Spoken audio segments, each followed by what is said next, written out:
Et si on faisait une recette toute simple qui plaise à tous, petits et grands? Allez, je vais vous donner toutes les astuces pour réussir la mousse au chocolat. Suivez-moi! Pour cette recette, seulement 3 ingrédients.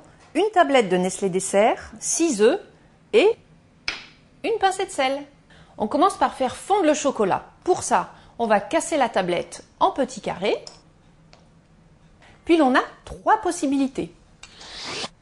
Au four à micro-ondes avec 4 cuillerées à soupe d'eau à 500 watts pendant 1 minute 30. Ou bien dans une casserole sur feu très doux et surtout on ne touche à son chocolat que lorsqu'il est fondu.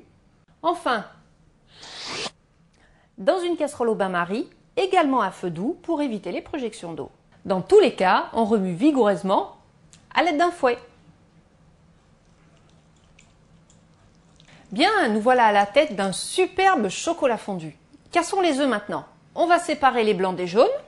Petite astuce, on veille à ce qu'il n'y ait pas de jaune dans les blancs d'œufs.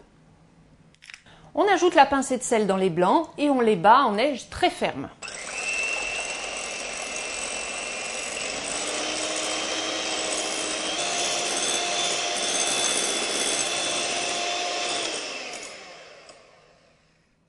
Maintenant, on ajoute le chocolat fondu dans les jaunes d'œufs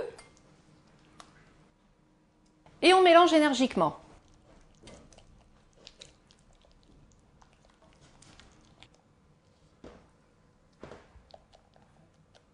Il nous reste à incorporer les blancs en neige dans la préparation au chocolat.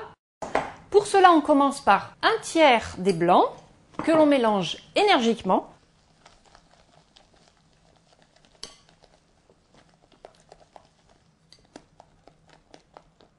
Ensuite, on peut ajouter le reste des blancs, cette fois en les mélangeant très délicatement avec une spatule, en soulevant la préparation de bas en haut.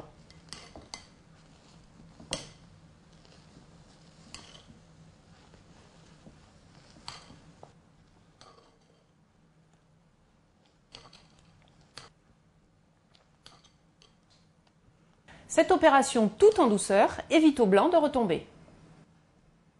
Voilà, notre mousse au chocolat est prête. Maintenant, 2 options. Soit on la garde dans un saladier, soit on la verse dans des petits ramequins individuels. Ensuite, on stocke au réfrigérateur 3 heures minimum. Dernière astuce, sachez que si vous choisissez de petits conditionnements, comme des ramequins ou des verrines par exemple, votre mousse au chocolat sera plus ferme. Les gourmands peuvent se régaler tout en restant raisonnables.